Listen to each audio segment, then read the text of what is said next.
Hello, love. Welcome home to Eden. This is Love Life with Eve, your love life coach, and we are working with the 88 ways to pleasure the feminine because we know that that's how, in this day and age, you're going to get you're going to get everything that's been missing because that is the missing piece, is what really pleasures the feminine. We know all about what pleasures guys. It's like all over the media. It's been a constant for thousands of years. But to really pleasure the feminine is the secret to discovering a life that is fulfilling for both. And it's like all along, you've been with half of the story not really met and wondering why relationships go so screwy. So let's look at the power struggle, okay? The power struggle, we're in the power chakra of the 88 ways to pleasure the feminine. And in the power chakra, people get stuck. And sometimes for years and years, they never get out of the power struggle. And here's one of the main reasons. One of the main reasons is that for men, when men are in a power struggle with a woman, they are usually fighting for their right to maintain their privileges. And their ego idea of what they think they should have in order to be a man. But women are fighting for their rights to be equal and their integrity and their safety and their survival. So that means the woman's fight is never going to stop. She will fight to the death because she's already fighting for her life. So if you want to stop fighting with the feminine, you really need to get into a place, if you're the masculine one, and we know we want to say feminine, masculine rather than men and women, because we know some women are really the masculine one in the relationship and some men are really in the feminine role. And you need to sort of understand, are you the feminine or are you the masculine? But let's face it, most people who are feminine are women and most people who are masculine are men, because that's just biologically the way it usually lines up. But not always.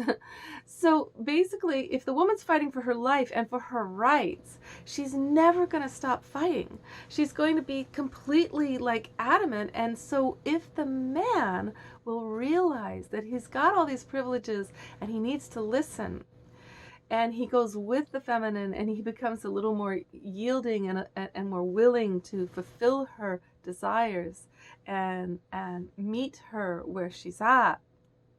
It's that thing about when mama's happy, everybody's happy. Okay? So when mama's happy, everybody is happy.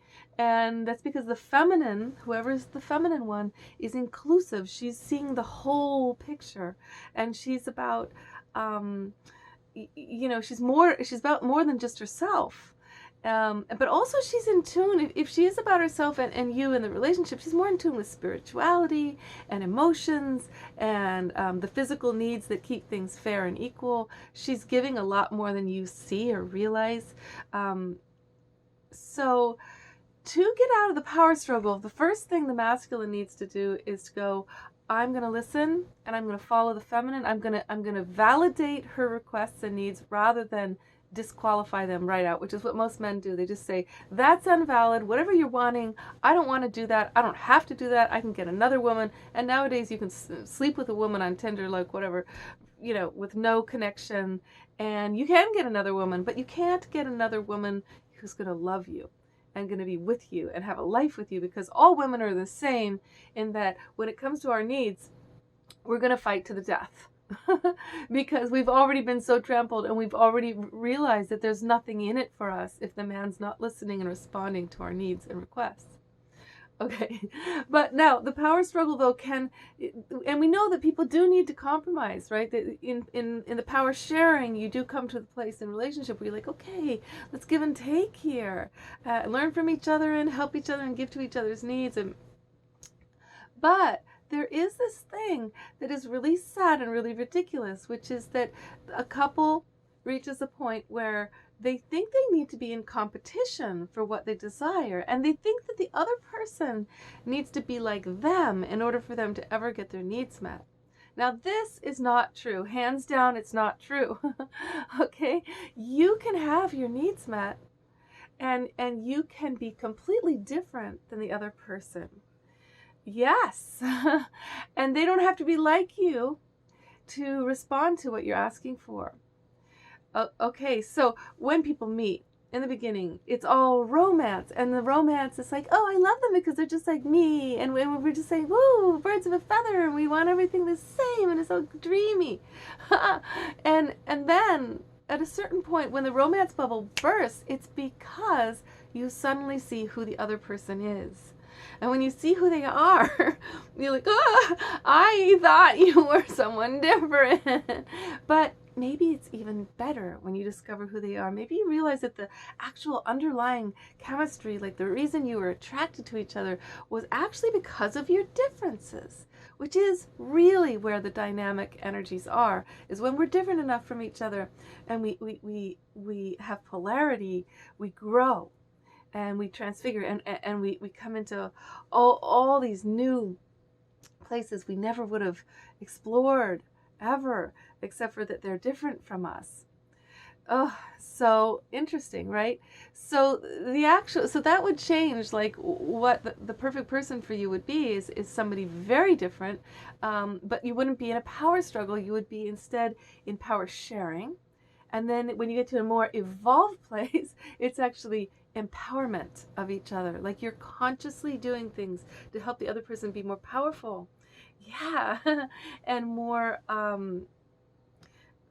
you might even sacrifice more the more you love the person, because you might get into territories that are very much not comfortable for you, because you want to know them and you want to know the world they're from, and you want to be able to meet them in more places of experiential desire and union. Ooh. So the power struggle, you really, when you shift out of it, it's like instead of facing each other with these problems, well, I want chocolate ice cream and I want vanilla ice cream and we can't, instead of just getting Neapolitan ice cream, you're like, no, mine, mine, mine.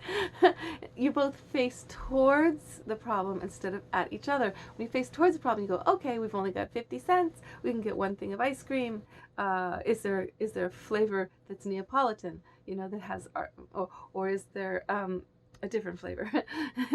So when you face towards the problem instead of towards each other, this is when everything starts to shift. And this happens when you acknowledge who the other person really is. And not only do you accept their differences, you've decided, I like you as you are. I want you to be that different person.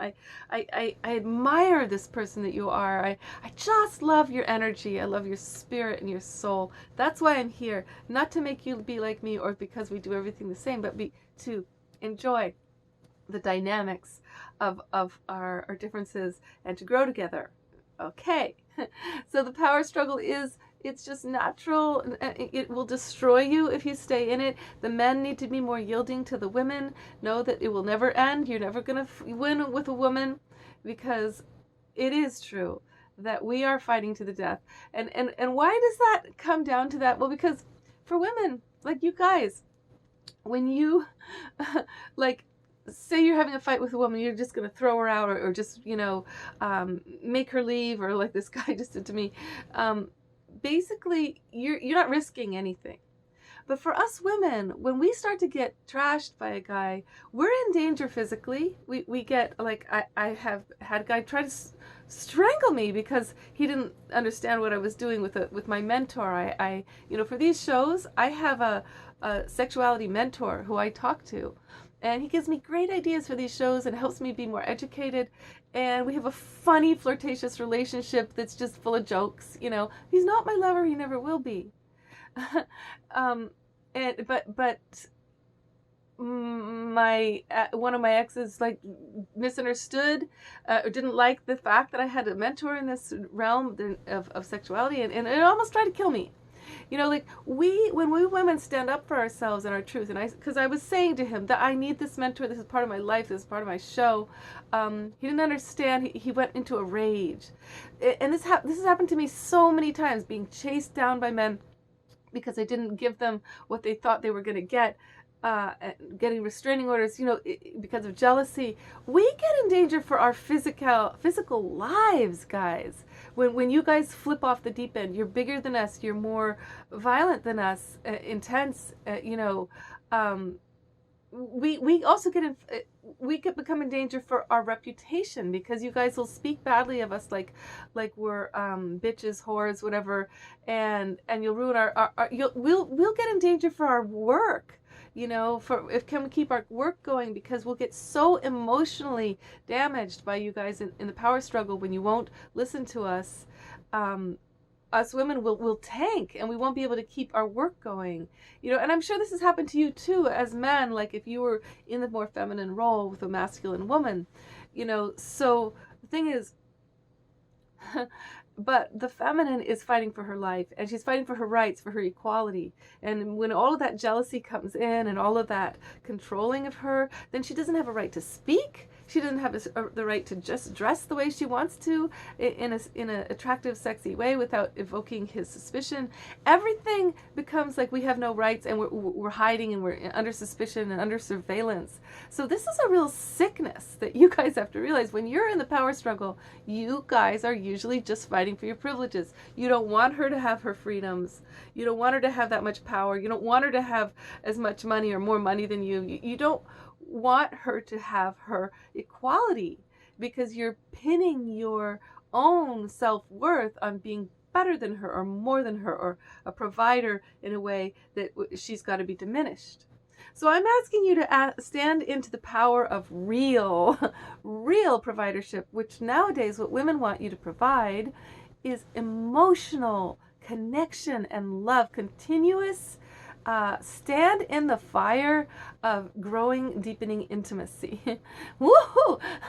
And we want you to provide a sexual experience that is centered around our pussy pleasure needs, and which is full body. Like, we women, we're connected to our heart and spirit, so we need this all day foreplay thing where there's texts and there's touches and there's romantic things said and as you come into the realm of where we really are at, and you want us to be that flourishing, and you want us to have that much pleasure, we do get more powerful. So then we need you to have confidence in yourself and feel so lovable as you, that you're good with making your woman more powerful, making her more attractive to other guys. Yes, baby, dress up that sexy, would you? Dress more sexy every day. Yes, honey, go ahead and make those YouTube shows and turn on the guys, and I want you to just come home to me every night and stay devoted to me, sweetheart, because I'm all here for you. You got the woman now. You see, when you empower her freedom, now you really earn her trust and devotion. And the power struggle thing, it just starts to not be the thing that's going on. It's empowerment of each other. And you want her to empower you too, where she's like, yeah, go have your men's night with your men's team. Go do your sports thing with the guys. I don't have to be there while you guys watch your sports thing. But yeah, sweetheart, like, yeah, grow your career and take that training that's, I'm not going to get to see you once a month for a whole weekend, Hey, why don't you empower each other to actually travel without each other sometimes? Go and on adventures to grow your spirit. My grandfather did that. He traveled the whole world. By the end of his relationship with my grandmother, she never went with him. He always went with these tourist groups. But he'd go for a month, and he'd come back, and they were very devoted and very, very secure in their relationship. But he knew he could travel the world in that relationship. So when we stop each other in our power struggle, like, you got to be less so I can be safe, you got to be diminished to make me safe, it's real fun. It's like a trap. It's like being caught like a bear in a bear trap, and you can't walk anymore. So we are now releasing you, releasing me, releasing all of us from the power struggle. We're entering, engendering each other's empowerment. Okay, power sharing, and now coming into empowerment. And as we do so, the first thing that's going to happen is the men are going to listen to the women and get with it, that the women need equal rights, okay, in relationship. And guys, Please be our champions. You should be fighting for the ERA. Us women should not have to do it. You need to be working for that ERA for your daughters and your wives and your girlfriends, because when we women have real equal rights, we won't be trying to do all these subterfuge and manipulations in order to survive. We'll be paid enough that we won't have to rely on you guys as much. And do you think you're going to be less of a man? You won't be. You're going to be more fully a man, because you'll get to incorporate your inner feminine, all your other parts of you, the creative part, the spiritual part, the part that needs to relax, the daddy part who needs to be home, But your masculine energy does not have to become feminine just because you're empowering her and you're sharing power. Your masculine energy can become more and more powerfully masculine. Really, you can, because now you can go to the gym, because you're power sharing and you're supporting each other's health and freedom and desires, okay? I'm excited for us all. I'm excited for you. Okay, let's start this. It's a revolution. Much love, darling.